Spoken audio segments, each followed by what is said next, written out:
સાબરકાંઠા જિલ્લાના તલોદના આંત્રોલી નજીક પસાર થતી મેશ્વો નદી બે કાંઠે વહેતી થઈ હતી.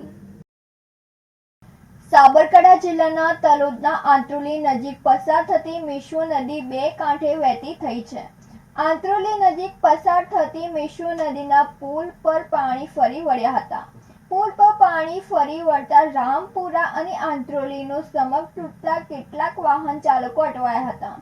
જ્યારે તલોદ પોલીસ સ્ટેશનની શ્રેષ્ઠ કામગીરી કરવામાં આવી હતી. જ્યારે નદીના પુલ ઉપર પાણી વહેતું થતાં બેરિકેડ ગોઠવી નદી કિનારે ન જવાની અપીલ કરવામાં આવી હતી. ઉપરવાસમાં ભારે વરસાદને લઈ ગોરઠિયા ડેમ ઓવરફ્લો થતાં મેશ્વો નદીમાં છોડવામાં આવ્યું હતું. આંત્રોલી, તાજપુર કેમ્પ, જવાનપુરા જેવા ગામો હાઈ એલર્ટ કરવામાં આવ્યા હતા. અર્જુન પરમાર સાથે નંદિની જોશી, સિટી ન્યૂઝ તલોદ.